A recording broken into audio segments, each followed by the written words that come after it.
Hey, what's up guys, aarava here, and welcome back to an episode of my F1 2007 My Team Career Mode. This is part number 2 today for the Spanish Grand Prix and the Monaco GP, as we're doing 2 races per episode in this special mini-series. If you guys did miss part number 1, uploaded yesterday, where on earth have you been? The beginning of this season, down under at the Australian Grand Prix, and then to the Bahrain Grand Prix. We kick things off with My Team Career Mode set in 2007, and what a response it was from you guys. I just got to say a massive thank you for the love and support on this idea of a mini-series. It meant a lot, especially those comments kind of linking the kind of funny idea I had of it maybe being a bit of, history and lore to the story we're doing on the modern F1 games in the modern seasons. And it's a nice little vibe and break from F1 22, I must say, to come back onto F1 2020 with this insane mod. Once again, if you want to check out that mod, there will be a link down below in the description. But this is how things stand then after those first 2 rounds. A very solid start for aarava Archer Racing in 2007. Third place in constructors, of course, most of those points coming from myself. But Kobayashi showed he has some genuine pace in the car around Bahrain, and that might go from strength to strength going into this episode. Of course, McLaren and Ferrari, as they were back in 07, locked in a battle. Massa leading the way from Hamilton, then Kimi Raikkonen and Fernando Alonso in 4th place. But things may be changing, because like I alluded to in part 1, because this is a mini-series to see us to the end of the year, 10 rounds in total, in terms of R&D in My Team Career Mode, usually it takes a couple of seasons to get your car from the mid-pack where we are to the top. Well, we're accelerating that progress due to the fact we've only got 10 races in this mini-series. So this episode, think of it almost like we've kind of turned up to the Spanish Grand Prix, the start of the European portion of the calendar, with a B-SPEC car, because we've brought a raft of upgrades on the aero, engine, and the chassis department. And I think you'll find our car is looking a lot more competitive in this episode as we try and bridge that gap and go toe-to-toe with Ferrari and McLaren potentially into the Spanish Grand Prix. Speaking of, let's hit that intro and let's get into it.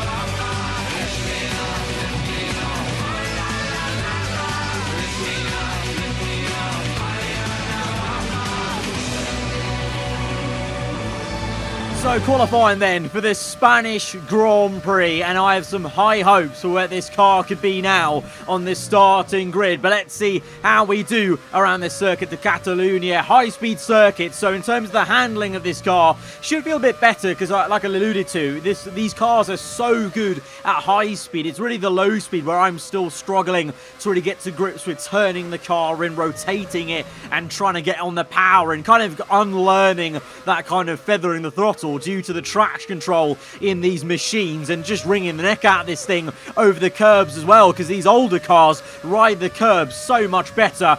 But for me, unfortunately, it is only going to be P11. There was maybe a bit more time on the table that I lost in Sector 3. In Sector 1, I was up in about P5 or 6, right on the back of the McLarens and Ferraris. So there is some potential in that car, and I think our teammate Kamui Kobayashi may have shown that potential, because I think he was ahead of me on the grid, and looking at this starting intro, he may be a lot higher.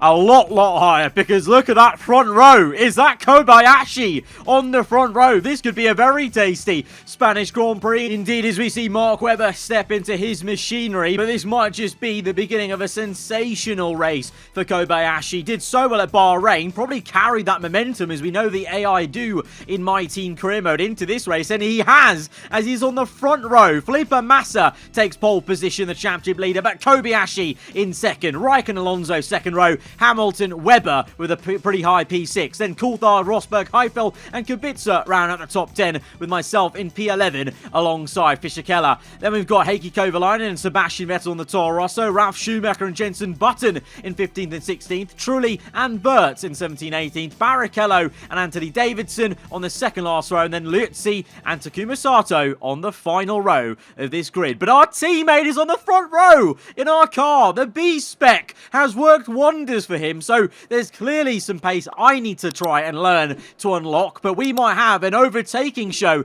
ahead of us being down in P11. Because here we go then to 5 red lights to the 2007 Spanish Grand Prix, and we're underway with a lightning start versus Kubica. We get ahead into P10 now. It's trying to find a racing line into turn 1. Let's try and take a leaf out of Kamui's book at Bahrain, trying to go for that outside line. We go a little bit too wide though with some understeer, but it's fine because we get on the power through turns 3. We're going to switch it from left to right and get that undercut line on Nick Heidfeld in the BMW Sauber. Meanwhile ahead, I think I can just see Kobayashi side by side with Fernando Alonso trying to keep that second place. Felipe Massa breaking away in P1 as we now see Nico Rosberg for the first time in this series ahead of us and near us on track. So, you know, like I said, it is a full My Team career mode save this is, so the AI teams around us can upgrade, so potentially Williams have brought some upgrades for this race because we didn't see either of them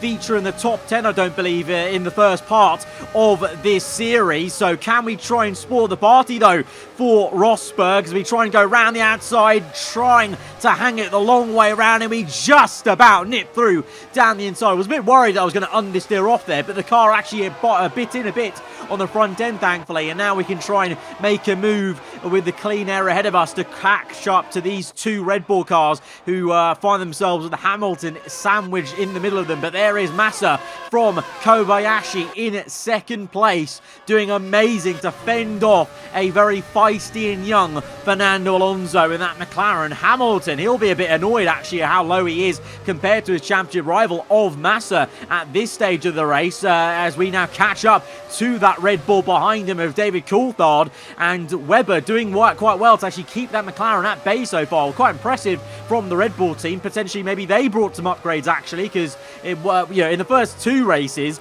you know, McLaren and Ferrari were so clear of all of us, so this is quite surprising to see. So good to see the AI teams actually upgrading a substantial amount even after 3 races in this season. But we couldn't get past Coulthard on that previous lap. We're going to try and do so on lap 3. You saw us hustling and harrying him in the previous sector, but locking up a little bit and just making a few errors. But this time we're not going to make an error. We're going to nail the throttle early on, have confidence in the car underneath us, dive down the inside. Coulthard turns in like we're not there, and we have to get the elbows out. And I've noticed the AI in these 07 cars, they're a lot more aggressive than I'm used to on the F1 22 series. I don't know, I think it's something to do with the era. You know, these cars used to clout the curbs, ride everything, and in the same way, the cars were so much more solid, I feel, back in these years, so the drivers could really get hammering tong with one another, bang tyres, you know, and really get at it and go aggressive with one another. And Hamilton is doing just that as he cuts across us as we try and attack a McLaren for the first time in this season. So truly there is some proper good pace in this car right now, or at the same time could just be Hamilton struggling, because what is he doing here, unable to overtake Webber in an inferior Red Bull? Because back in 07 the Red Bull was not the same Red Bull maybe you're used to right now. If you weren't watching F1 back then, it took some time and a few more years still for Red Bull to get right up to the top of Formula 1. So we get Hamilton pretty easily actually, so he's just struggling because Fernando Alonso, he's in the top 3, so I don't know what's going on with Lewis right now, but we're going to make the most of it and now get onto the back of Mark Webber to get up into P5, but the action won't be over there because I have my sights on trying to close up to the cars ahead. I think Kobayashi, as much as he's doing very well, I think he is slowing up, Kimi Räikkönen and Alonso in P3 and 4 respectively. But to be fair, Webber is doing a very good job at defending against me there. You saw I try to go down the inside just through that high speed, you know, undulating down into the left-hander up to the right-hander,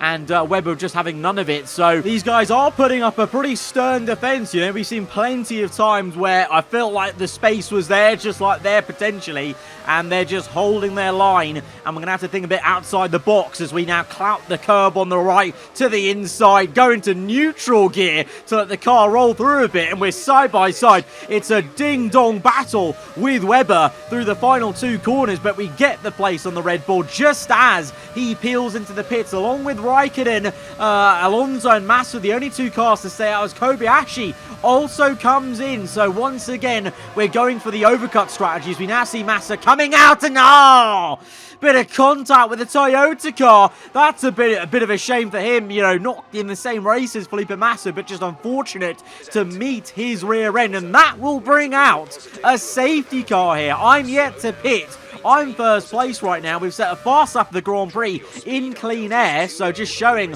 how much the clean air can mean in this era of F1 cars. But under the safety car, could we stand to gain some positions, I wonder? We'll have to see, because Massa, you know, Räikkönen, Alonso, Kobayashi, they're just already pit, and the safety car came out at perfect timing for me. But let's see, we're into the pit box then. 1 change of tyre will go to the end of the race on this set. But as we come down the pit lane, Alonso and Kobayashi are through, and Räikkönen is going to get me, even with the bit of a slow pit limiter release, because I couldn't find the button on my wheel, as it's a little bit differently mapped to on F1 22. But even with that, Räikkönen would have had me. So we've not gained any positions, but we have gained time, of course, because now we're all bunched up under the safety car. But we're going to green now on to lap 10. So we've got 7 laps to go, not including this one. And, well, we're staring at maybe a potential podium. Who knows? That Ferrari, though, look at this speed he got off the final corner. I was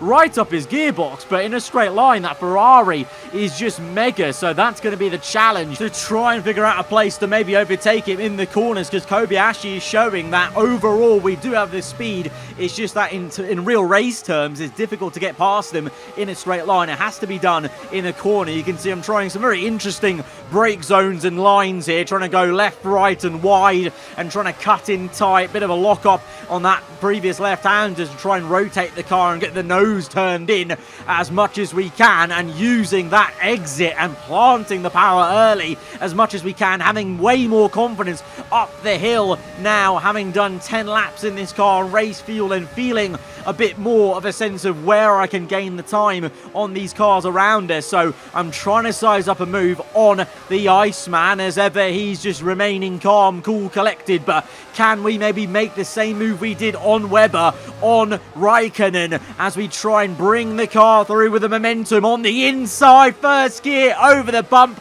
and we do get 4th place. We've just overtaken a Ferrari and a McLaren in the same race. This car has some pace about it, and now we're all bunching up because Massa has made an error, and he's actually had to hold up Kobayashi to keep position, and we're tucked up behind Fernando Alonso, but he's pulling away quite a fair bit on the straight. So like with Kimi, we're going to have to wait for the right opportunity in a corner potentially, as Kobayashi locks up though. Oh, it's a huge error for Kobayashi. He goes from P2 down to P4. That's a massive shame for him. And now Felipe Massa goes really wide at turn 1. What is going on with the AI right now? Some massive lock-ups into turn 1, and Massa's has cost him the race lead. Fernando Alonso, the home hero, the home favourite, into the lead in his Vodafone McLaren Mercedes, as we now try and have a go at Massa. It's going to be a bit futile though. He is in a very quick Ferrari, and now we're making errors as we get desperate. I wanted to try and brake as late as I could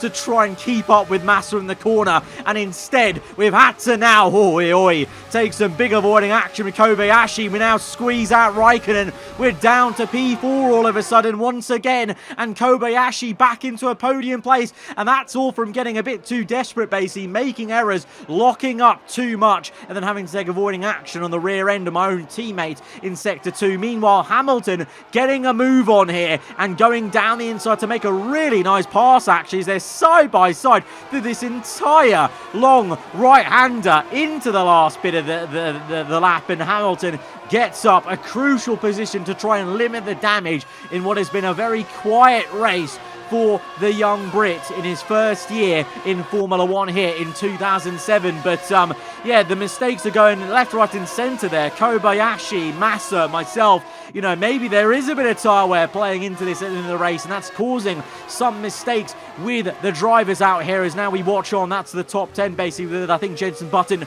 running just outside potentially, as now we move back to our POV, lap 15. So the dying laps now in this race, Massa and Alonso, they're long gone. It's all about this fight with Kobayashi now for P3, and I just can't get past him in that last sector. We need to get more momentum through that right-hander if I want to make a move in that chicane. Basically, that wasn't enough speed in the same way we did with Kimi and with Webber to get down the inside there, and Kobayashi doing very well actually to maneuver his car in such a way to block off the right racing line. And I'm honestly having to push so hard just to keep up with him and try and get a move done in Sector 3, the best sector to get a move done I think in this race we've seen so far. But again, Kobayashi holds the inside line and does so well just to block it off. Again, I try and be a bit cheeky, ride the curve for the inside line. We're locking up into the next right-hander, trying to sail it through the inside, but again, we're met with a great bit of defense from the Japanese driver. He's doing so well. You know, remember, this is both our first seasons in Formula 1 back in 2007, and Kobayashi wants his first podium of his F1 career. We fast-tracked his F1 career, and now it looks like he wants to fast-track his first podium in Formula 1. He got on the podium in his home race in 2012 in real life, and but here today, he wants to get a podium in the Spanish Grand Prix. He locks up into the last sector on the last lap of the Grand Prix, and this is going to turn into an all-out battle right to the end, you feel, because we're right up the chuff. We're putting him under massive pressure here. Can we finally do it? Third time lucky. On the inside, we go for it. Over the curb, we leave him enough room and respect between teammates, and we're just going to get it, and we're going to earn a third place and our first podium of this season in a real amazing fashion. That was a brilliant fight, old school dogfight between teammates in the same machinery, and it went right down to the wire. That was awesome. But Alonso's the home hero today. Anthony, what made the difference out there today? I think that smart tyre management on track and very smooth driving definitely assisted in their victory today. That combination meant they got the absolute maximum out of their tyres at all times. That was a really awesome race. Amazing battle, Kobayashi, you know, for those last 3 laps. He was doing so well at defending, picking the right racing lines. Even on the last sector there, yes, an error with that double lockup for him, but that actually did stop me from overtaking him there around the outside, and I had to, you know, he left it all the way for me to do in the final 2 corners, nip down the inside, get that first podium of the season, and hopefully there's some more to come, as clearly these upgrades for this car have worked wonders, and we are trying to now mount a challenge towards McLaren and Ferrari maybe by the end of this mini-series with, you know, now, was it 7 races to go, obviously the next one coming up at the Monaco GP, but we're pulling away a little bit from Red Bull, who gained some more points on their rivals of Sauber, Renault, Honda and Toyota, and they might find themselves a bit of no man's land. And it's a big day for Fernando Alonso as he got up into second place of the championship. Only 7 points now off Massa in the lead for Ferrari. But like I said, the action doesn't stop. We go on to the second race of the episode. It's Monaco.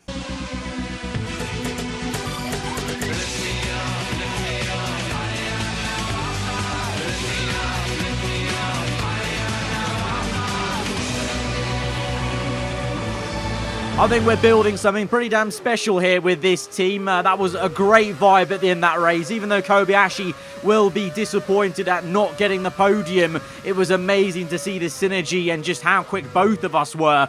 And, you know, I've always loved Kobayashi. When he was in Formula 1, he was always, I think you can all agree, lovely, lovely guy. One of the fan favourites. It was so amazing when he finally got that podium in front of his adoring home crowd. So it's great to feature him in this career mode, you know, in a sense sense of fast-tracking his career, because at the time in 07, he was still, I think, in GP2 Asia or F3 Asia. Correct me if I'm wrong, but here we are now, qualifying for the Monaco GP, one of the most important Saturdays of the entire season. And I gotta say, in a 2007 car, an utter joy to drive in anger on low fuel. So that's why we're showing you the entire lap as a whole, because it really just is so satisfying. The car is so lightweight compared to the heavy and bulky and wide and just massive boats of a car we have now in Formula 1. This thing is nimble and quick. You can dance it around opposite lock, get the power down with traction control and go to the line, and it could be a stonking effort from us as we get onto the front row. I thought it was pole position, but it's not. It's second place. So that is still unreal, and just a testament to how much I enjoyed the lap out there, really. That was probably the best I've ever felt in this car so far in this series over one lap, especially, you know, at a street circuit, you know, with very tight, slow corners. Kind of surprising in a way, because I said that was one of the reasons I was struggling at Bahrain especially, but there's just something about Monaco with this car. It just hooked up and it just worked. But on pole position, I think you'll be very, very happy with who's there. It is Kobayashi. It's a front row lockout for Archer Racing in 2007, ahead of an all Ferrari second row of Raikkonen and Massa. Then Alonso, Mark Webber in a very lofty P6 again. Fisichella, Kovalainen, Burt, Kubica around at the top 10, with Jenson Button 11th, Rosberg 12th, Trulli and Ralf Schumacher 14th, Coulthard and Hamilton both had grid penalties down in 15th to 16th. Then comes Vettel, Heidfeld, Anthony Davidson and Sato down to P20, and a further 2 grid penalties for Luzzi and Barrichello relegate them to the last row of the grid. So that's going to be a massive, massive opportunity for Massa, Raikkonen and Alonso to gain and pull away from Hamilton, who has to take a grid drop at one of the worst races to do so. And for us as a team, well, a first front row lockout. This is going to be a very interesting race, and the opening lap is going to be a very intriguing one. Can we get the jump on Kobayashi, who is on pole position for the 07 Monaco Grand Prix, as we go lights out and we're underway. Kobayashi with a great exit though into turn 1. He is going to maintain P1. We keep the second place. Raikkonen keeps third, but Fernando Alonso, look at the top left there, he's up into P4, so he's overtaken his nearest championship rival Felipe Massa, so that could be crucial for the standings by the end of this one, as Alonso is ahead in a Ferrari sandwich, and we know how difficult it could be to overtake around Monaco. Maybe a bit easier in this era of cars, you know, being so much smaller, but of course also some things are a little bit worse in some areas with this car in terms of raceability. So let's see, but we're right on the back of Kobayashi and using him to pull us away from the Ferrari behind in this early stage of this race. Lap number 2 then through Casino Square, building the momentum, and I can sense maybe there is an overtake opportunity here. Purple first sector for us, first gear through here. Kobayashi slow, we're going to go for it, we're full sending into the hairpin at Monaco. Side by side, Kobayashi comes back at us, bit of contact there, but all round still pretty respectful. Kobayashi comes back through for the inside line, but we will get ahead into P1 through the tunnel, and eventually, unfortunately, Kobayashi will fall down to P3 as Raikkonen finally wakes up from his slumber. We've not seen too much in the best from the Iceman so far this season, but this could be it. Raikkonen coming at us for a rate of knots.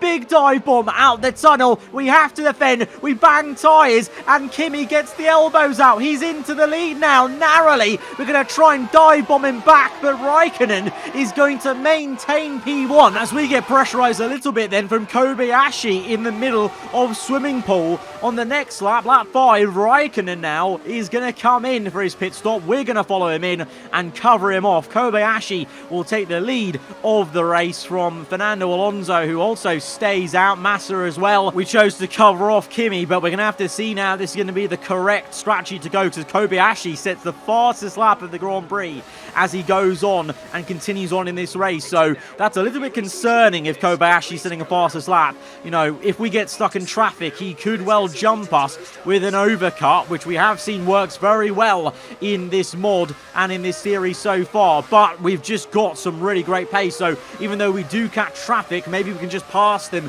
and still keep up the pace as we set a purple middle sector. But we're now tucked up behind Lutzi, but there is Kobayashi. He has pit and he comes up behind us, but he comes out ahead of Raikkonen, as now we're right up the gearbox of Liuzzi and the Toro Rosso going for a very ballsy move, and it's a bit too much as we get all crossed up. Liuzzi completely squeezes us into the curb and the wall, and that's, well, I probably had that coming. That was a very late move, and I was very far back, so we learn our lesson this time. We actually lock up, in fact, and go wide through that same left-hander on the next lap, on lap 8, and instead we'll make the move at Mirabeau on the inside, down to first gear, and get the car rotated for the hairpin, then up into P12. But that's great. So we've already stayed ahead of Kobayashi and Raikkonen. Kobayashi's got Kimi, so effectively it's going to be a 1-2 for our team effectively, as we now go for a Raskas dive bomb. It's a little bit argy-bargy as we have to get the elbows out